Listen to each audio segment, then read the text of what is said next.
Hello everyone, it's Nikki Batgirl D'Angelo for Star Citizen Addicts Anonymous, and it's another late night around 1:30 in the morning. Got home from work today, took my kids to dinner, got back. One's playing Grand Theft Auto, the other one's playing Madden, and I decided to come into my hangar, and I changed from the air view over to the Revel in York because I want to do something very specific. I want to get into the top floor, the top deck of my Retaliator.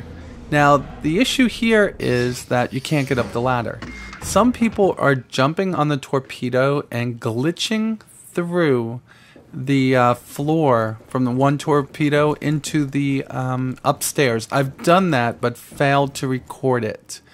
The second method is going to be what I'm going to show you here, and I got the idea from watching one of my favorite YouTubers, who is Scott Manley, who didn't actually get inside of it. So I figured if you could glitch through almost any one of these ships when they first hit the hangar, it might be easier to try his method.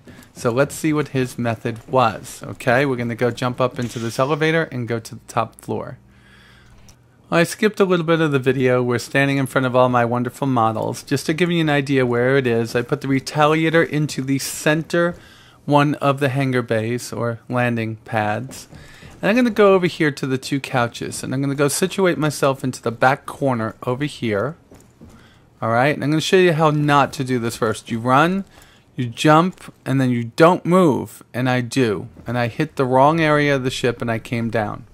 So let me show you what happens when you actually do get on top of the ship. So here I am running back into my corner. I'm going to line myself up. Got myself lined up, and I'm going to run and jump and just point a little bit more to the left, and I should land right on the upper fuselage. That worked for me. So I decided to try to find a place where I can glitch through. So I want to do this very slowly. So I went into third person mode because a lot of times you can get it to glitch better in third person than first person. Not saying it won't, but at least you know where you are when it's happening. So I tried the old 300 trick where you used to fall right through the right through the docking hatch. It didn't work. So I'm right above the, this wouldn't be a good area. This is where you want to be.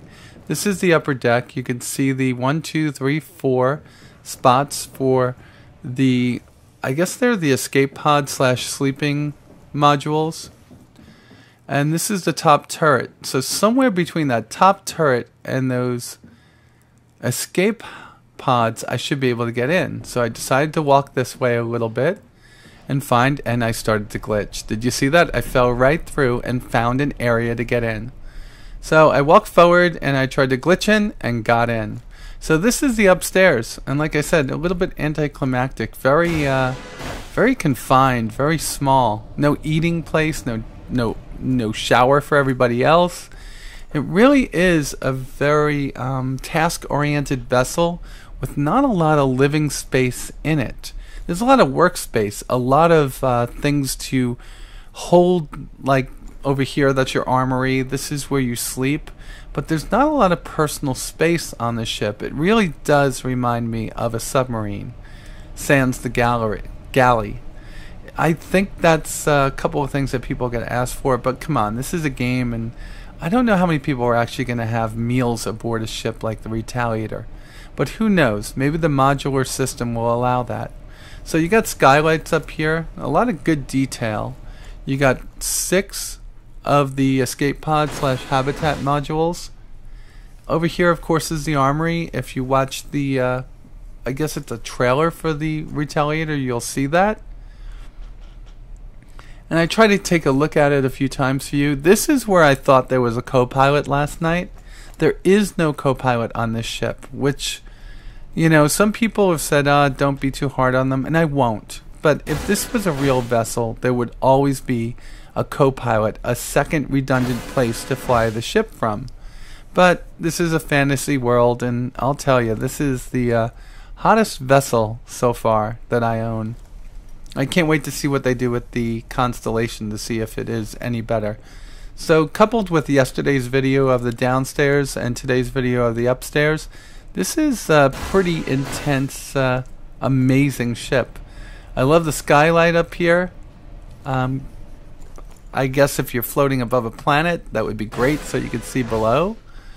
As a military vessel with all this glass in it, though, it does offer a little bit of, I guess you could say vulnerability, but I guess shields would stop things from coming through here, right? And who knows, maybe it's transparent steel like they had in the Star Wars universe, well, the extended universe. Well, that's it. This is the upstairs. So coupled with yesterday, you've now gotten to see both floors of the Retaliator. So I'm going to take you into a second part of today's video. And we're going to talk about another of the Aegis Dynamics ships. We're going to talk about the Gladius. Alrighty, I want to talk about the Gladius now, but first I want you to know how I got here. What was going on with this is that I was trying to do my updated how to use the X-55 to fly an Arena Commander video in my Let's Pew Pew series, which you will be seeing in the near future. I'm working hard on that, and I've already shot the first 2 parts, and it's a 5-part single video that teaches you how to set up the X-55. I should be done sometime around when State of the Game comes out, which is normally Monday into Tuesday. Anyhow, the Gladius is one of the ships that I was pretty much picking apart the last time that we spoke. And I wasn't picking it apart too bad. I think it's a gorgeous ship. It has a very good flight model, but it was kind of underarmed, and I thought it needed a little bit more speed. Last week I got to talk to Ben Lesnick on 5 for Ben Lesnick, another series that I run. And he talked about the role of this fighter, how it was fast, it would do hit and fade, it was an interceptor, it was really meant to take out the bombers of the Vandal. And that made me think, like, wow, that's a really good thing. It's not really the anti-fighter ship like the Hornet and the Lightning, which we may not see until later missions in the Squadron 42 campaign. But it does have a purpose. So I did my X-55 setup where I move things around and have my buttons set up the way I want to, and I teach you how to do that. And I got in here and I noticed something. The flight model is pretty fixed on it now. It's actually a much improved flight model, and you actually get 20 extra meters a second out of the ship, so now it's going 240, which gives it that feel of an interceptor. Really fast, really nimble, and so nimble you got to watch out for blacking out, which is the way it's supposed to be. So it changes the tactics in this spacecraft from being a turning fighter, which is what I'm using it for here, into something that should be more hit and fade. You come in, you get a couple hits on your adversary, hopefully taking him out, and if not, you keep just flying right through him and then turn around and come right back through him again. But you want to extend out the fight a little bit as you do this, so you're not just getting into these turning fights. The turning fights could cost you to black out very quickly in this spaceship because it is highly maneuverable. So you got to be careful with the throttle. You got to make sure that you're not standing on the throttle, not the throttle, the stick and the rudder too much, or you're gonna, like I said, black out. Wow, I get redundant sometimes. I apologize. But the Gladius is shaping up to be an amazing spacecraft, and if I could just upgrade the weapons now when it comes into V1.1 inside of the real, the real Arena Commander universe, then I'll get an idea of what this might be like if you were flying it in the military. The CF 007s, I bet you anything somebody with a mouse is going to take this ship solo all the way to 18 the first day they get it in V1.1. But for me, flying with the joystick, it was kind of tough, but I got used to it after a while. I'm loving the Gladius, I'm loving my Retaliator, and that's an update on both of these ships at this point.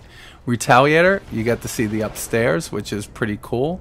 And the Gladius, you get to see the improvements that have been made even before it comes out from V1.1. Yeah, pretty cool. Yeah, and of course, I'll just put it to you this way. The ship has to be handled very, very, very carefully because it does slip a little bit, and I think it's intended to do that. It actually gives it a fair bit more maneuverability, but it means that you have to manage your speed when you turn a little bit. Well, that's all I got, guys. I'm sorry to talk your ear off. I'll be working on that X55 joystick how-to. And, of course, I got my standard 3 videos every week coming next week, which are Monday into Tuesday, my State of the Game. Tuesday and Wednesday into Thursday, because Thursdays it comes out, is Star Citizen Addicts Anonymous, the weekly news show. And, of course, sometime between Tuesday and Thursday is 5 for Ben Lesnick. Thank you all very much. And with that said, you all be safe out there. Don't fly like me. And I'll talk to you soon.